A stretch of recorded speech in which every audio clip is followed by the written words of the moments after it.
So thank you very much. It's a pleasure to be here. My first caveat, I did go to NYU. I did take the LLM. I have never taken a legal tax course in my life. I can barely fill out my own taxes. So this is why I asked John to do such a fabulous intro. I'm a lawyer with the Canadian Civil Liberties Association. We have been around since 1964, fighting for fundamental rights and freedoms. This is the first time a tax issue has come across my desk. I think it is absolutely vital that we're here on this file. And I'll tell you why, but before I get into it, I do want to say I have a really personal connection with this issue. I am one of the US persons. I will out myself. I don't know where this video recording is going. It's okay. I was not born in the US. I did not live in the US until I went to school there for a year. My parents are both from the States. They came to Canada in the 70s. They didn't like what was going on in the US. They never moved back to the United States. But like good, dutiful parents that fill out all their forms for their children, when I was very small, they filled out a US citizen born abroad form for me. So now I am a US citizen. I have never made use of my US citizenship. I do not have a passport. I did not have a social security number until I went to the States for education. And now this issue, I heard of it before, outside of my job, when my mother, who stopped filing tax forms many, many years ago because she found she was spending thousands of dollars and never owed a cent, became extremely concerned that we were going to lose our house, that she had to maybe get in compliance, talk to tax lawyers, said, what do I do? They said it's going to cost you tens and tens and tens of thousands of dollars to try and rectify this problem. Still does not know what to do. So I approached this issue. This was a really personal issue for me, and then I got a call at my desk one day, and someone said, where's the Canadian Civil Liberties Association on FATCA and the FBAR and all of these things? And I started to think about it, and it took me a while, but I have come around to this is absolutely a civil liberties issue. So today I'm going to talk to you. This was a great summary. I'm going to highlight a few of the things that John mentioned that raise specific privacy concerns. The equality arguments are really interesting. They're a bit complicated, and we can get into, I do privacy. I'm not an equality expert. We can talk about it if there's a bit of an interest. Frankly, I'd need to do more research to be a real expert on it. So I'm going to highlight some of the privacy concerns in these regulations. I'm going to highlight why CCLA is particularly concerned about them, how this fits into a larger narrative, because this is not just an issue in the taxation area. There are other files in our office right now that raise these kinds of issues, and I think this taps into a larger narrative of what's happening between Canada and the US and on the international scene that's really important to recognize. And then finally, what are we doing about it? What can you do about it? Why do I think this is actually an issue that can get a lot of grassroots traction, that can more than some of the other issues on my desk, have actually a hope of getting the government's ear and maybe making some forward progress.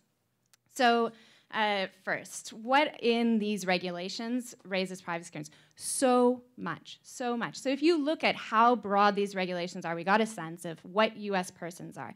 US persons, definitely citizens, former green card holders, people who spend time in the United States. Most of them will not know that they're US persons.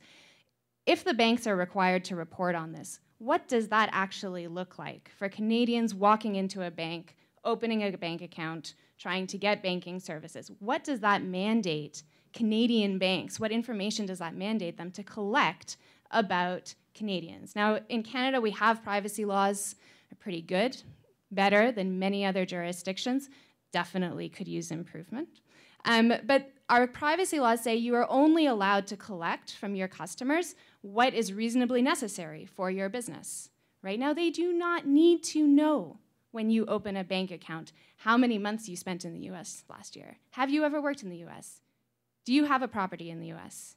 Do you get US income? They don't need to know that.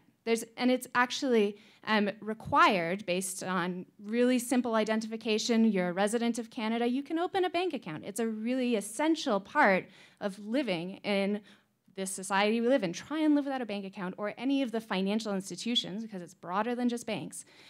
It's extremely difficult. So when we're talking about privacy, if you just look at this, it could mandate, and this is part of what I'll get to later, it could mandate a really searching inquiry by the banks to try and figure out if you're a US person.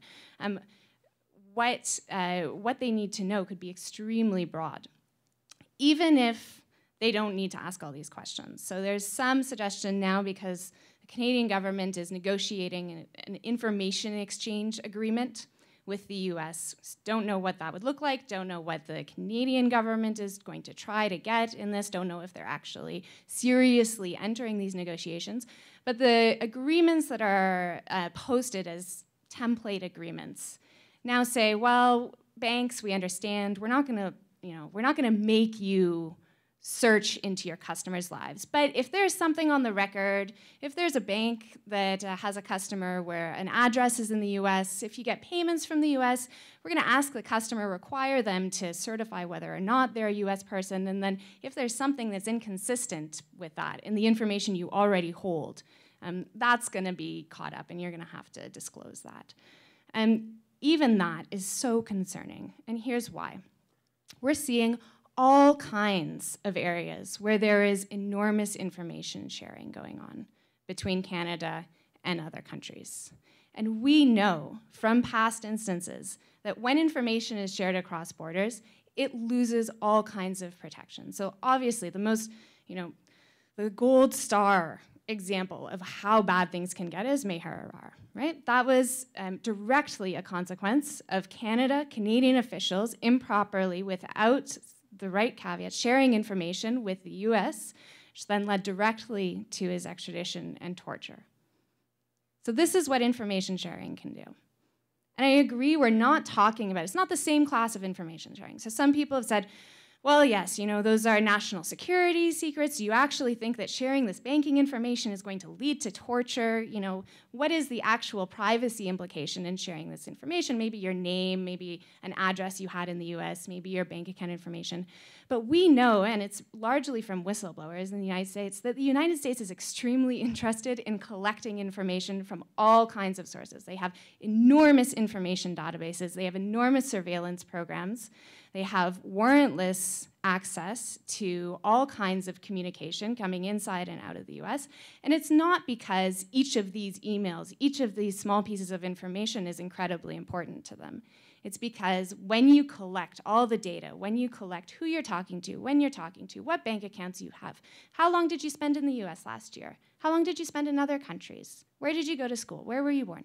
When you collate all of that information, it allows for an analysis, and it allows for analysis by security agents, it allows for analysis by government agents, and it's this metadata that allows people to build these profiles about millions of individuals. This is what's happening in the United States right now. It's not happening in Canada yet, but if you pay attention to the dialogue over internet access, lawful access, Bill C-30, accessing our personal information, trying to figure out who we're communicating with, why, trying to keep track of all this information. Is the Canadian government interested in these kinds of databases and these kinds of profiles? Absolutely. And if the US is going to do it for us, why do we need to have strong laws in Canada, right? If the US is going to intercept all our communications, the Canadian government doesn't need to have warrantless access. They can just ask for the information from the US. And if we have increased information sharing, that gets much easier. So all of these international information sharing, little bits and pieces here and there, are extremely concerning.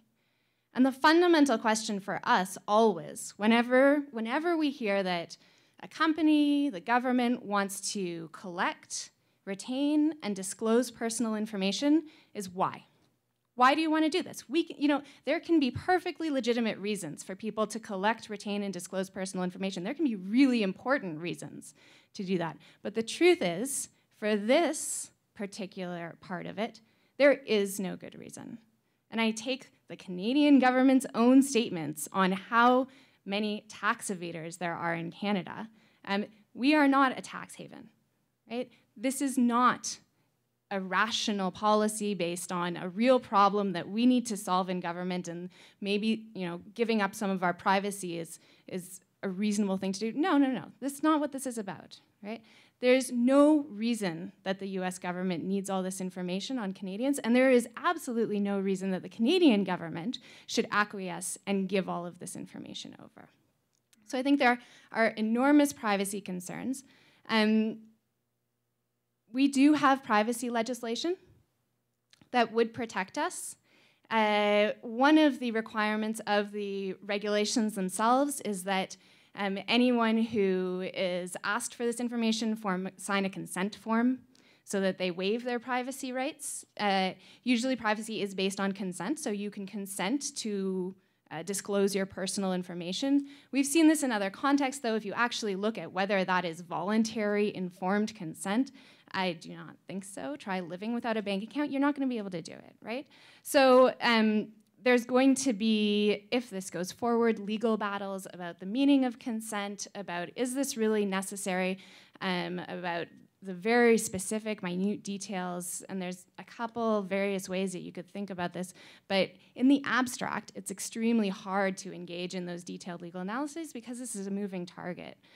So if you look at the regulations, you can, and there was a great paper that I read written about, you know, are these regulations enforceable in Canada? Do people need to be worried?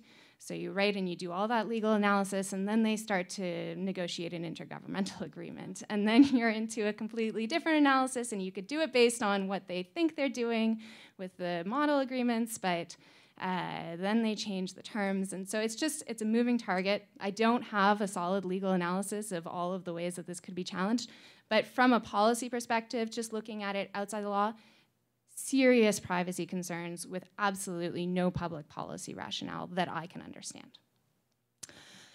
So this is absolutely a civil liberties issue. How does it tap into larger narratives that we're seeing elsewhere? So if you've been listening to a lot of the joint announcements that have been coming out outside of the tax regulation field between Canada and the US, you're going to hear things like Beyond the Border Initiative, the Security Perimeter. Just the other day, they released an announcement that they're going to have an integrated law enforcement, immigration identification agreement. They're going to be collecting biometrics from specified people, from specified countries, and sharing that between a core group of international partners. These are so opaque.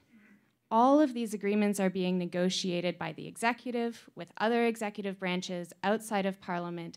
It is incredibly difficult to figure out what's in them, what are the safeguards for our privacy, what are the safeguards against discrimination. And the real fear is that what we're going to see, Canada's not a big player in these agreements, right? What we're going to see is not that our rights are protected in the context of these agreements. What we're going to see is a downgrade of our domestic rights to match the lowest common denominator.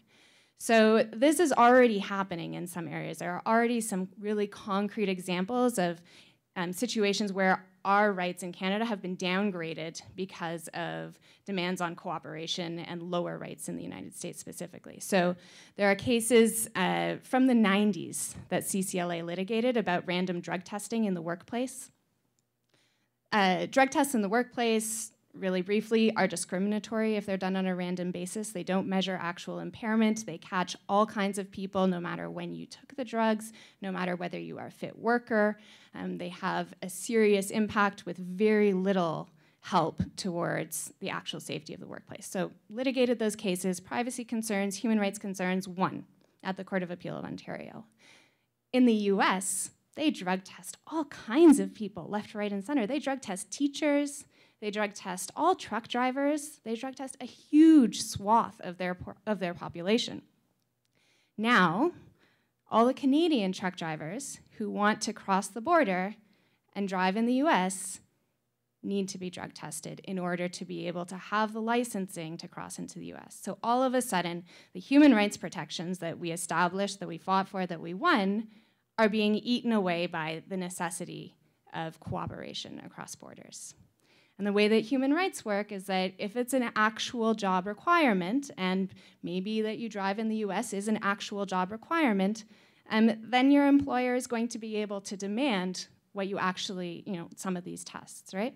So one really clear example, all of a sudden drug tests, maybe not so clearly discriminatory in all workplaces.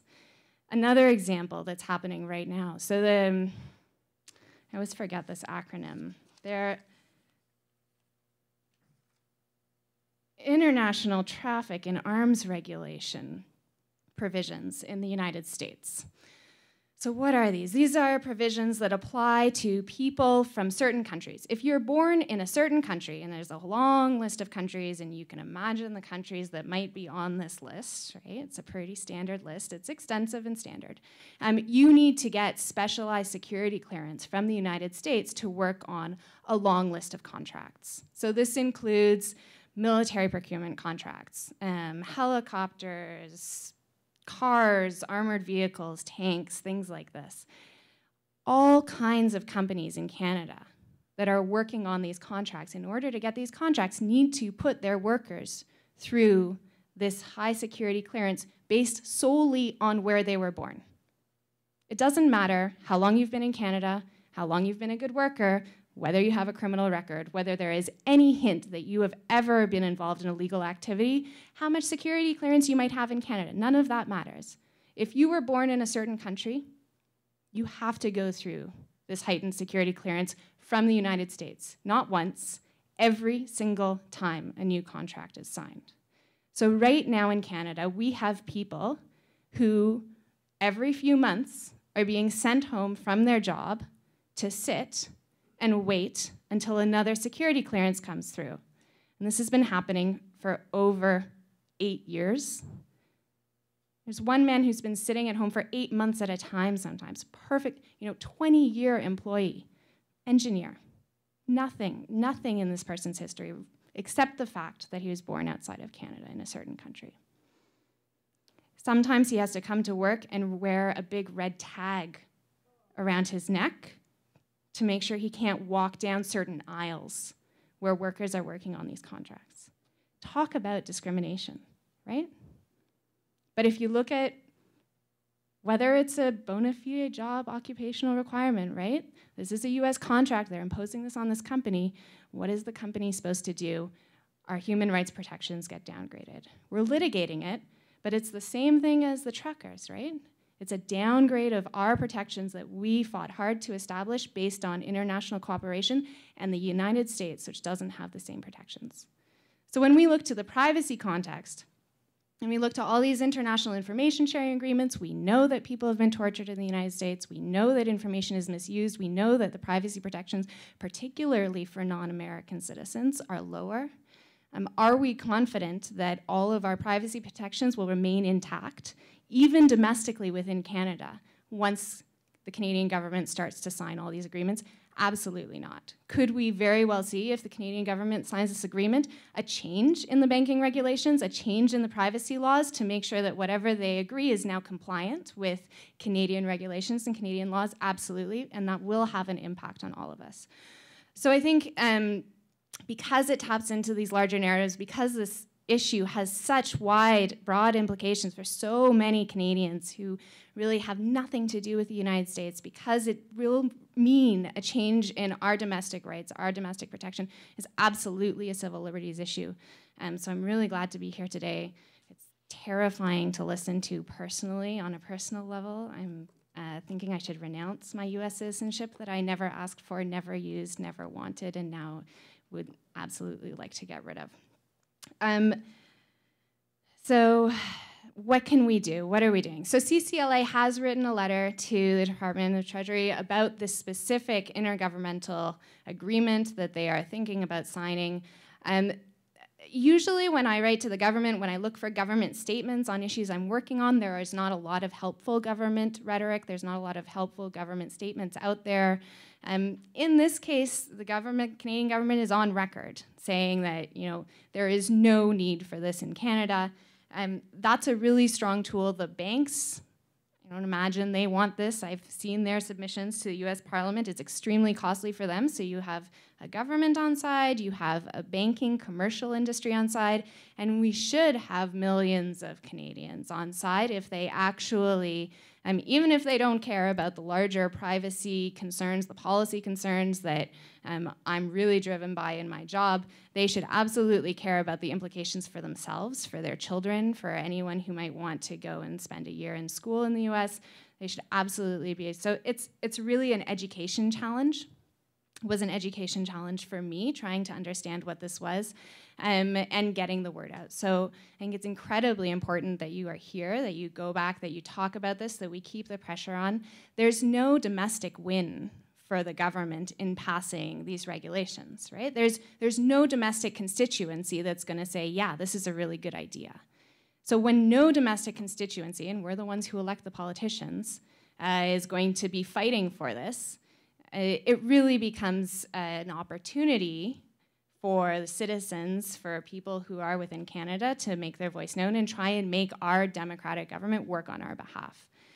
So I do think this is an issue where the government has listened to people in the past. They could listen to people in the future. We don't always bow to US demands. They have stood up in the past, and we will continue to advocate this. If and when agreements are signed or actual law comes into place, we'll definitely also be looking at the Constitution, privacy legislation, complaints, legal challenges. It's just extremely difficult to pin this stuff down in the absence of any firm text, and to be honest, it's really complicated. So we will be continuing to move forward with this, and I'd invite you all to write to the Department of the Treasury. They are soliciting submissions. They will be listening to Canadians. They've listened to people in the past, so I think this is a political democratic fight, so it's great you're all here. So let me make sure I'm getting the, it's Department of Finance, I'm sorry. Yeah, and I have copies, I have extra copies of our letter. You're welcome to come down and take them, as well as, you know, steal whatever you want from them. Yeah. Yeah, you want me to read our letter in? Okay, great. To whom it may concern, negotiation of an information exchange agreement with the United States. I'm writing to register the Canadian Civil Liberties Association's concerns regarding the privacy and human rights consequences that are implicated by the proposed information exchange agreement between Canada and the United States. The CCLA is a national nonprofit, nonpartisan organization with thousands of supporters drawn from all walks of life. We were constituted in 1964 to promote respect for and observance of fundamental human rights and civil liberties, and to defend and foster the recognition of those rights and liberties. The CCLA's major objectives include the promotion of and legal protection of individual freedom and dignity against unreasonable invasion by public authority, and the availability of robust and effective accountability mechanisms for democratic institutions. Canadians' privacy and the serious consequences of international information sharing have long been priority issues for our organization. International information sharing can result in significant privacy and rights violations. One need not look further than the extensive report of the Commission of Inquiry into the actions of Canadian officials in relation to Meher Arar to find an example of the dire consequences that can flow from a loss of information control. In the context of the proposed Canada-US security perimeter and increased law enforcement cooperation between the two countries, CCLA is urging that commitments to privacy be respected and not lead to domestic rights violations. It is our understanding that, pursuant to the United States Foreign Account Tax Compliance Act, the US is interested in obtaining the personal and financial details of all US persons that hold accounts with foreign financial institutions. The scope of information that the US government is seeking under FATCA is alarmingly broad. Foreign financial institutions is defined in the US's Internal Revenue Code as any foreign entity that accepts deposits in the ordinary course of banking or similar business, has a substantial portion of its business, holds financial assets for the accounts of others, or is engaged primarily in the business of investing, reinvesting, or trading securities, et cetera, et cetera, et cetera. This definition is expansive enough to include all chartered Canadian banks, stockbrokers, and virtually any entity that engages in the financial sector in Canada, everyone from financial advisors to pension funds. This very broad category of institutions and individuals is required to report on most US persons holding accounts, a category of individuals that, with some exceptions, is drawn from federal income tax definition. This would encompass not only US citizens, but also many former green card holders that have permanently left the United States, or even individuals who have spent a substantial amount of time in the US over a number of years. Finally, the information the US government is seeking on all these individuals includes the person's name, address, account number, account balance, gross receipts and payments from the account, and their US tax identifier number. The proposed financial penalties envisioned for individuals and financial institutions that do not comply with this regime are significant. CCLA appreciates that the IRS model FATCA agreement and the agreement being negotiated currently with the United States may envision modifications to these reporting requirements. Our starting point, however, is that Canadians' privacy should not be invaded without an objectively compelling purpose. And Minister Flaherty has already publicly stated, quote, "Put frankly, Canada is not a tax haven. People do not flock to Canada to avoid paying taxes. In addition, we have existing ways of addressing these issues with the United States through our bilateral tax information exchange agreement. As I said, we share the same goal of fighting tax evasion. We already have a system that works. To rigidly impose FATCA on our citizens and financial institutions would not accomplish anything except waste resources on all sides," end quote. That's something that I would write if I were. He puts it better. I like that he said it. This should be the Canadian government's starting point as well. Privacy-invasive collection and disclosure of personal information should only be done when necessary.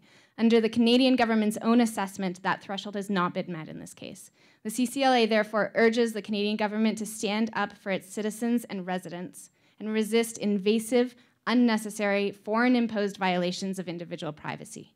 Given that negotiations with significant privacy consequences are ongoing, we also suggest that at a minimum, the Privacy Commissioner of Canada be fully involved in the discussions. Sincerely, Nathalie Desrosiers, Canadian Civil Liberties Association. So that's our letter. Yes?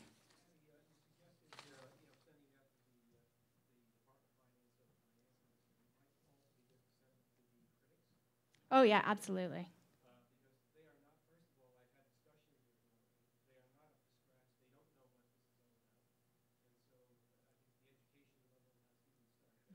Yeah, that's a good idea, and I will. I'll make sure our letter gets to them as well.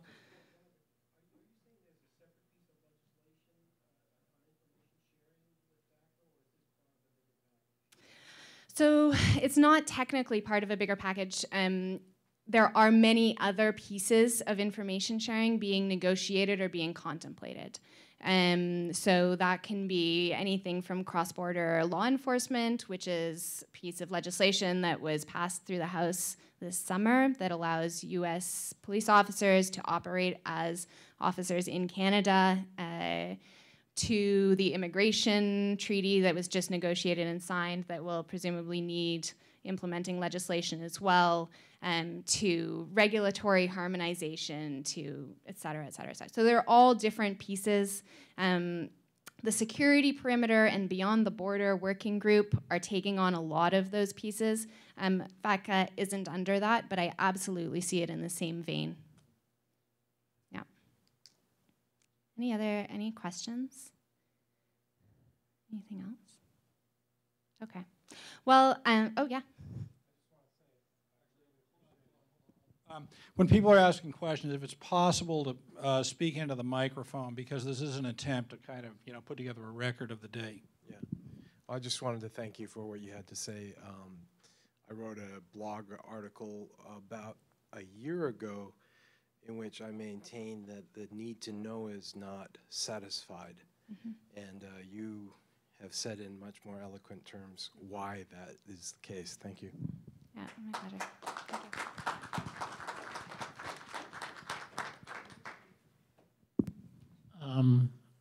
Anybody can throw rocks, but I was hoping that the experts here would at least have, as you provided us, a specific destination for those rocks. But I think at the same time, I'm hoping that our submission as a result of this will include some very specific things which the government should be doing. So my question would be, what specific should be done in your case, and to avoid saying the same thing with the other presenters, I would hope that you could throw as many rocks as you want, but tell us what the federal government should be doing against FATCA. Thank you. So I think that there is flexibility built into the regulations. The US government can exempt, and maybe people who've read these regulations more than I have, but my reading is that the US government has the ability to exempt financial institutions, to exempt large swaths of what's already covered. I would be looking for a complete exemption for people living within Canada. Well, but if I'm asking the Canadian government, what do I think? I mean, do I think any privacy invasion is justified in this context? No. So if my privacy should not be invaded, if there's no good reason for me to give over this information, and I don't think there is, I want the government to stand up for my privacy rights and say, no, you don't need this information, US, exempt us. We're a major trading partner. The consequences for our citizens, for our residents are enormous. The costs are going to be enormous, and we want an exemption from this legislation. If you want to negotiate it with other countries, you can, despite the craziness of US tax regimes. So, I mean, that would be that's my starting point for this, especially since it's so opaque. It's really, really hard to come up with specific recommendations when you don't even know what's being proposed or how it's going to impact. Like, it's just really hard. So, when we were writing this letter, there is no justification for any of this privacy violation. We should be exempt from this. We are not a tax haven, and we should not be treated as a tax haven, and people who have accounts with Canadian financial institutions should not be required to report all this information. So you're not saying appeal to the U.S., you're saying demand that the U.S. exempt. They're in negotiations right now, right? I mean, there's, who knows what this agreement will look like? You do? Oh, well, there we go. Maybe we'll learn later what this might look like. Not all information sharing is bad, right? We're not absolutist. Not all privacy violations are unjustified. Maybe there's really good information that Canada can report on individuals who are specifically flagged under Canadian regulations as possibly tax evaders, and those specific, right, already do that. So, I mean, but those are the kinds of things, would we be standing up here today if that was what was proposed? No. So there could be, a useful information exchange agreement that's negotiated between Canada and the U.S. Right. But I'm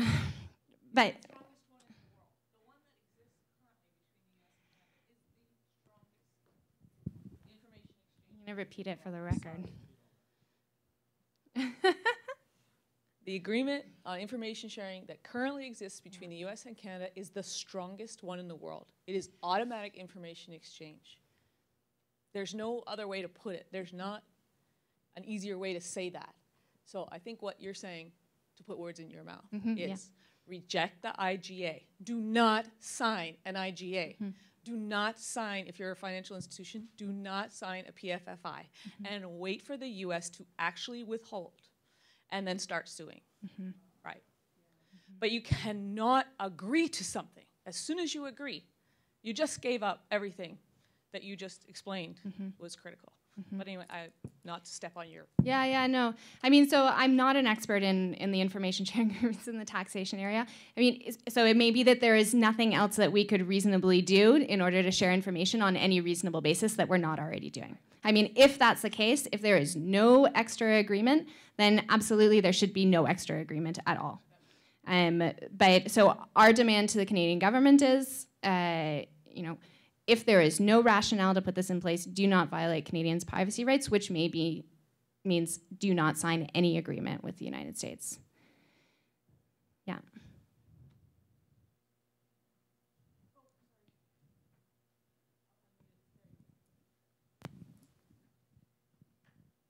Thank you.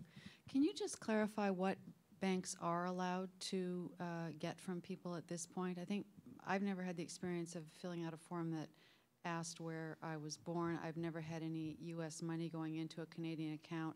So how could they find me? So maybe others are better placed to answer that question because I don't know specifically under the law what specific pieces of information. I remember it's in the paper, so I could look it up for you if you come up afterwards. But right now they are limited by privacy legislation, and you want to answer that? They will be limited by privacy legislation to what they actually need in order to open a bank account, and it would be very minimal. They have no reason to ask right now, as our law is. They have no reason to ask where you were born, what citizen of a country, and you have to be a resident of Canada, I believe. But there would be no reason for them to ask that, and in fact, under privacy legislation, they would not be allowed to ask for extra personal information, but beyond what they reasonably need for their business requirements. Yeah, so just to add to that, Canada has know your customer / anti-money laundering regulations. So every bank is supposed to know who opens an account, right? So they ask you for information. They will ask you for an address. Okay, they have your address, right? Then they give you an account number. Now under PIPEDA, however you say that here, PIPEDA is your privacy protection, right? That's what you look to say, what can Canada do with the information, with my private information? And the answer is that PIPEDA authorizes banks to give your financial information, which could include your name, your social insurance number, your account number, and include and money that you get in the account, you know, income in the account, to the Canadian Revenue Agency. But as against all others, no. So if your bank, for example, was to send me a letter about your account, you would sue the bank under PIPEDA for a violation of your privacy, and you would be entitled to damages against the bank for disclosing it to me.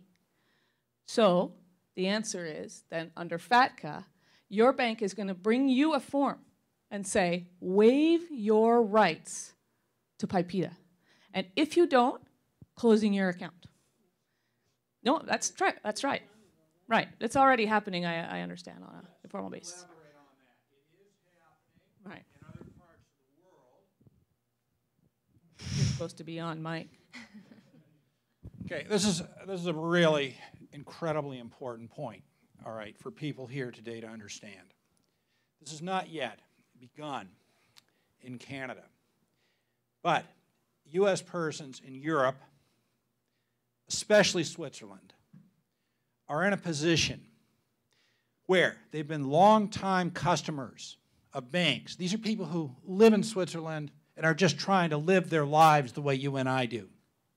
It is not possible to live a life without a credit card, without a bank account, et cetera, et cetera. And they are simply being told, enough is enough, out. Okay, on an administrative level, they don't want to deal with U.S. citizens because of the cost and because of the fear thing. But in this particular case, if FATCA becomes a reality in Canada, in the way that the U.S. is proposing, what that will mean will be that if a bank determines that somebody is a U.S. person, could be a U.S. person, they will then be given this form and asked to waive their rights. If they do not, FATCA requires the bank to close the account. So essentially, one effect of this is to create a whole class of people who will be permanently disabled from normal day-to-day living. And that's leaving aside the issues of retirement planning and saving that I alluded to earlier. So, I mean, this is an unbelievable issue. I read a very interesting book a while ago by James Dale Davis. He's a historian. And what he said in the book was that usually people don't realize a major historical shift till 200 years later or 100 years later, and then they come back and they point to the day.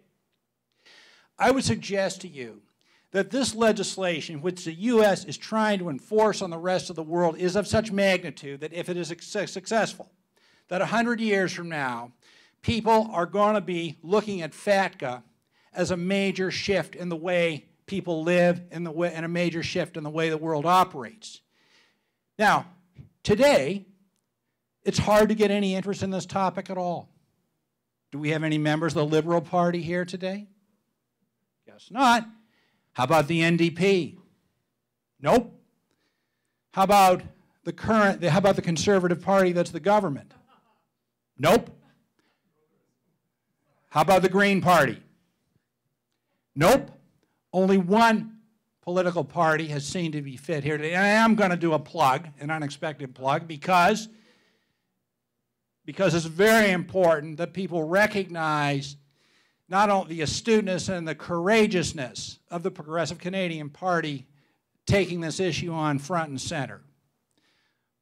John F. Kennedy, for his thesis, wrote something called Why England Slept, which was based on a book called Why England Slept in World War II. In other words, not paying attention to the threat of the Germans. Somebody could write a book today called Why the World is Sleeping. Believe me, there's got to be a wake-up call on this. So that's the question, though, for privacy rights in Canada. That is, can there be a challenge mounted to a foreign government asking Canadian institutions to require waivers or close accounts? Is there any? I'm just trying to work out the legal you know what I'm saying? Yeah. A basis for adjudication of that. It's not voluntary. It's either you waive or your account is closed. Is there not some sort of privacy-related cause of action? So here's the difficulty, and we've litigated this idea of it's based on consent, right? So what they're saying is the way they get around the privacy laws is they say, well, you signed this paper, and you consented to give up your private information that otherwise would have been protected. We've litigated this in other contexts, and specifically in the police record checks context. So what happens to many, many, many, many people in Canada is they apply for a job, they finally are offered the job, the employer says, oh, by the way, you just need to go down to the police station and do a police background check. You get to the police station, the police say, well, we can't release your private information unless you consent. You have to sign on the dotted line. And then the person says, well, I want the job. So they sign, and then they have to bring that private information back to the employer or the volunteer agency or the social service agency, anything like that. So far our courts have said, we said that's not consent. It's not consent when you have something so fundamentally important to you as a job, a bank account, something that is not optional to live in our society. This is not a person that's freely giving up their private information. Had a really bad decision from the courts that said, yes, it is consent. We're not going to, that person did consent to give up their privacy rights. So we continue to push against this. For us, it's notification and acknowledgement of notification, but just because I'm notified doesn't mean I consent to something. I have no choice in these situations. There is no effective choice. So we do continue to fight in the courts. To date, in the cases that's been raised, it's not gone well. So just to follow up to that, are you also a human rights or charter rights? I do a lot of constitutional law. Okay, yeah. So is there a right to banking in Canada? Is there some sort of constitutional charter right to financial access? Not that I'm aware of, no. So the rights that I would think would be most implicated, so Section 8, search and seizure, you have the right to be free from unreasonable search and seizure. The Charter is always going to require Canadian government action. If there is a piece of legislation that is passed, that could be challenged under the Charter. So that's one way that actually... Yeah, but let's think this through. Could we come up with a plaintiff who has been denied an account or has had an account closed because they wouldn't waive their privacy rights? And so now you don't just have the person voluntarily consenting to give up their privacy, but actually being denied a service if they won't give up that, right? So it's not like a job, which is, I don't think I have a right to a job, right? I don't think there's any They've decided you don't. Right. But if I have a right to banking or financial, is there any kind of, I don't know, right? That's the question. We've also litigated, and this was also raised, do you have a right to a job? Do you have a right to employment? They say no. Under the Charter, you don't. If you don't have a right to a job or a right to an employer, then I can take it away from you. Right, it's hard to, there may be case law on it, but I'd probably be similar arguments. Does anyone know? I think there is an articulated right to open an account in Canada for residents. Is there not? A privilege? Yeah, and so this is part of the concern is if it's not part of the Charter, if it's not part of the Constitution, this would be in banking statutes and regulations. Part of my concern is that if they identify legal hurdles to the implementation of what they decide, that they'll just modify those legal hurdles and modify the statutes when they implement the agreement. So actually, one of the advocacy considerations that as advocates or lawyers are going through this should keep in mind is there's this idea of charter-proofing legislation or challenge-proofing agreements. And it was seen most clearly in the anti-terrorism context, where you had expert after expert after expert go before the government when they were proposing legislation and say, this is unconstitutional, and this is unconstitutional, and this is unconstitutional. And what is the result? They amend slightly to address those concerns and make it a much more difficult legal challenge in the courts. So one of the advocacy concerns, and it's an ongoing dialogue, is how much do you point out the legal flaws so that they can then amend those statutes and eliminate those legal flaws when they push this through versus just say, no, don't do this. Yeah, if I was doing this from the rights angle, I would be looking for a challenge based on my right to open a bank account. Mm-hmm. Because if that's being curtailed by a foreign jurisdiction, which is giving you an either-or, either you give up your right to privacy or you give up your right to banking, that seems like a Morton's fork. Thanks. There's no good choice there. Yeah. So if one of those two is a fundamental right, it's a different, in other words, I understand you're saying there's a precedent which is a negative precedent, it's a bad precedent. You can be asked to stand on your head to get a job. Yeah. But can you be asked to stand on your head to open a bank account? And I just, as coming into Canada and trying to open bank accounts, it has been clear to me that I have a right to open a bank account in Canada.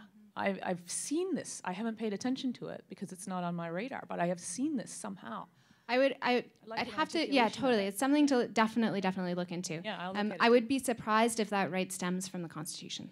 Right. I think that a very important question you raised, but I think perhaps to make the question a little more specific, I think the question should be: is there a constitutional right to open a bank account? Which is different from a legislative. Now, one would, and I mean, Constitution is, is always evolving. I mean, this is something that one would want to argue for, but that would be, I would think the right question to ask here. Yeah, well, to follow up on that, it may not be a right to have a bank account. It's certainly not in the Constitution, but the right to function in the society and to access normal things that the society has. If that is so contingent on having bank accounts, then that becomes a fundamental, attached to a fundamental right. Yeah, absolutely. And I think, it's definitely, you cannot function in Canadian society without some use of financial institutions. The point is that you're saying, Canada, you can't give that up. Yeah. To another country with an agreement. You can't agree away our rights through international agreements. Can they? That's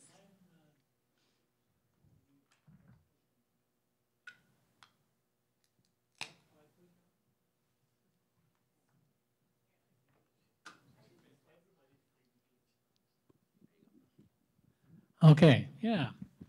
I'm an engineer. I should have been able to figure that out, but I'm a bit long-sighted. Yeah, I'm a simple engineer, but it seems to me if the current courts are interpreting the legislation that exists in a particular way, which is clearly wrong, you have to change the legislation. It's that simple. You have to change the legislation. Stop giving all this money to the lawyers. Change the legislation to make it consistent with what the Canadian public wants to live under.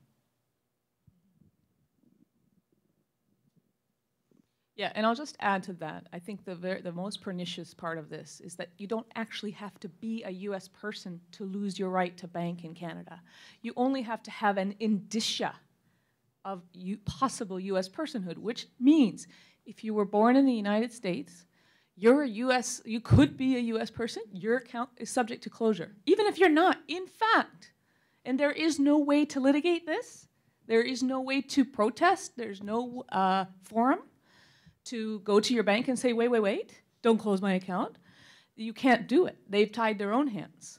They will close your account on suspicion that you might be a U.S. person, and that includes, I mean, you should look at the list, the indicia list. I think you might be quite surprised to see how broad that is, and when you consider that it cannot be adjudicated, that is, there's no right, there's no means of remedying a bad categorization. If someone makes a mistake and thinks you're a U.S. person, there's no way to fix that problem. And this is so reminiscent of so many other similar battles. So you think about no-fly lists, it's exactly the same thing. When we harmonize our transportation safety regulations and we take on U.S. no-fly list requirements, the number of people that they have on that no-fly list is astounding. The lack of proof that they have that these people are actually risks to public safety, alarming, and no meaningful due process protections to try and get your name off that list. It is a black box, and if you are on it, you will not be flying over or into U.S. territory. Right, this is that same black box. Yeah, exactly. So this is it's the same kind of thing. It is a complete downgrade of legal protections to really low standards internationally in an effort to harmonize our regulatory systems. One of the things that I think this comment raises that I suspect is of interest to some people who may be here today is, you make the comment that, well, once they view you as a U.S. person, that's it, you're a U.S. person. Well, one of the issues for Canadians is that there are a very, very large number of people who moved from the United States, became Canadian citizens, at a time when the oath they had to take to become a Canadian citizen was what is called a renunciatory oath, meaning they renounced their citizenship, at least in words, prior to 1986. Prior to 1986, the U.S. statute did not include the words with the intention of relinquishing U.S. citizenship. Now, part of the problem here is that these people were born in the U.S., and therefore there's a huge potential that they are forever deemed to be caught in the black box, or I would say prison, if you will, of U.S. citizenship, even though they are no longer U.S. citizens. And this is, I understand, a gigantic problem for a lot of people in this area. And just sort of anecdotally, I was in Europe in the summer, booking a plane ticket from, Amsterdam to Paris, and I had to fill out information for the U.S. online. I mean, it was absolutely unbelievable. Yeah, that was my question, is prior to 1986 or in 94, I think the U.S. came out and said that anyone who renounced, or didn't renounce, but became a Canadian citizen automatically, as though it was a gift, reattained their U.S. citizenship unless they went and said they did not want to reattain it. I think I can answer that. This is U.S. citizenship law is incredibly complex. And this is a fear that a lot of people have, that somehow the U.S. automatically reinstated citizenship. My reading of this, and I think if you kind of look at the flow of it, is that is entirely false. And I think it's important to realize that. The U.S., after having kicked you out of the political community, meaning you're no longer a U.S. citizen, which is, they have a long history of using citizenship. Well, that's right. During the 60s and the 70s, people were punished. And the way they punished was, we're kicking you out of the country, you're no longer a citizen. Now, there's a series of court cases that essentially the Supreme Court eventually held that because of the 14th Amendment, which I referred to earlier, there is no way that somebody can be stripped of their U.S. citizenship without their consent. Now, what happened was that as a result of these cases, in 1986, the U.S. law was changed to include the words that in order to lose your citizenship by becoming a dual citizen, you had to specifically intend to lose your U.S. citizenship. They cannot come back and just reinstate you as a U.S. citizen. What they did do was give you the opportunity, okay, had you been stripped of your citizenship by virtue of having performed an expatriating act, of which the most common would be for people in Canada, was to become a Canadian citizen. They would give you the opportunity to get it back if you wanted, okay? And in some case, there were tax issues, okay? But actually, they were, you know, relatively benign to do that. So, I mean, I think obviously none of this is legal advice, okay? But if you're concerned with that, I would get some good legal advice, and I expect that's what you would be told.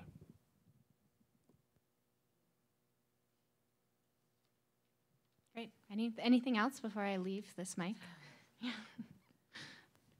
So if we go to a bank and they want us to sign a document stating that to give up our rights, we say no, what happens to the money?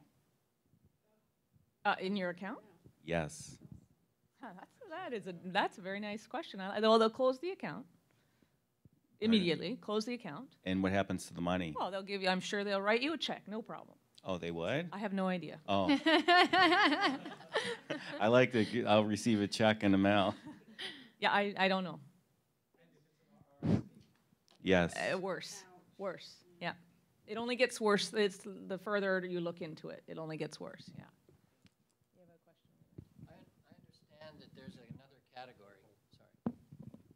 I understand that there's another category. Rather than close the account or whatever, there's what's called the recalcitrant account holder. So I can explain that when I get up to make my remarks. I'll try to explain. I was not anticipating explaining all that, but I will explain all that. Yes. Great.